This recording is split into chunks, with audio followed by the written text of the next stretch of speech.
Hampir 1 minggu banjir dan longsor memporak-porandakan wilayah Aceh, Sumatera Utara, dan Sumatera Barat. Badan Nasional Penanggulangan Bencana (BNPB) mencatat korban meninggal di 3 provinsi di Sumatera tersebut mencapai 604 jiwa dan 2.600 orang luka-luka, serta hampir 571.000 orang mengungsi di 50 kabupaten terdampak di Provinsi Aceh, Sumatera Utara, dan Sumatera Barat. Masifnya dampak yang ditimbulkan memang membuat semua pihak terkejut. Gubernur Aceh Muzakir Manaf bahkan menangis saat memberikan gambaran terkini penanggulangan bencana banjir dan longsor yang melanda Aceh. Muzakir bilang banjir dan longsor yang menerjang Aceh ibarat tsunami kedua yang memporak-porandakan pemukiman hingga menghilangkan sejumlah kampung.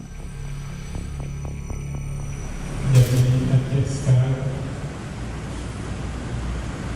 tsunami kedua. Jadi ini buat kita.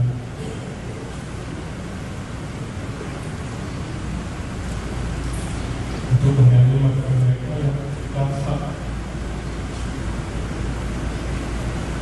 korban.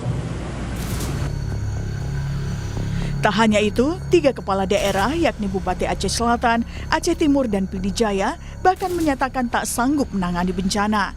Pernyataan itu disampaikan lewat surat resmi kepada pemerintah Provinsi Aceh, sekaligus meminta bantuan. Bupati Pidi Jaya Sibral Malashi jadi yang pertama menyatakan tak mampu menangani bencana di wilayahnya. Surat ia teken pada 25 November 2025. Disusul Bupati Aceh Selatan Mirwan dan Bupati Aceh Tengah Haili Yoga. Menteri Dalam Negeri Tito Karnavian menilai wajar jika para bupati dari sejumlah kabupaten di Aceh merasa tak mampu menangani dampak banjir dan longsor di daerah mereka. Menurut Tito, kepala daerah tak akan sanggup menanggulangi dampak bencana lantaran akses ke wilayahnya tertutup material longsor dan banjir. Mendagri menjelaskan pemerintah pusat akan mengambil alih distribusi bantuan tersebut melalui pengiriman logistik lewat udara. Yang kita anggap mampu pun kita bantu, apalagi yang mengatakan sudah nggak mampu.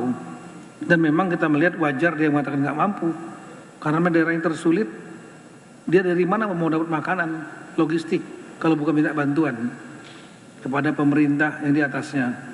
Terus bagaimana dia mau memobilisasi alat berat? Gak mungkin, di luar kemampuan dia. Dan itu harus dikerjakan oleh pemerintah pusat. Meski sejumlah kepala daerah kewalahan dalam menanggulangi bencana ini, namun hingga kini pemerintah belum menetapkan status banjir dan longsor di Aceh, Sumatera Utara, dan Sumatera Barat sebagai bencana nasional. Presiden Prabowo dalam tinjauannya di wilayah bencana hanya memastikan penanganan bencana berjalan optimal. Presiden juga memastikan pengiriman bantuan pada seluruh korban terdampak. Banyak jalur masih terputus, tapi kita segera melakukan segala upaya untuk mengatasi kesulitan-kesulitan yang dialami. Kita hadapi musibah dengan tabah dan dengan solidaritas, semuanya kompak kita atasi, ya.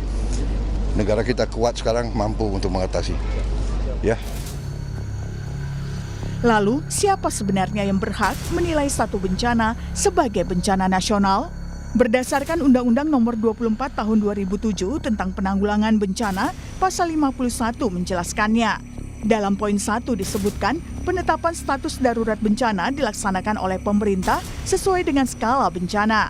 Dan di poin 2 disebutkan, penetapan sebagaimana dimaksud pada ayat 1 untuk skala nasional dilakukan oleh Presiden, skala provinsi dilakukan oleh gubernur, dan skala kabupaten atau kota dilakukan oleh bupati atau wali kota.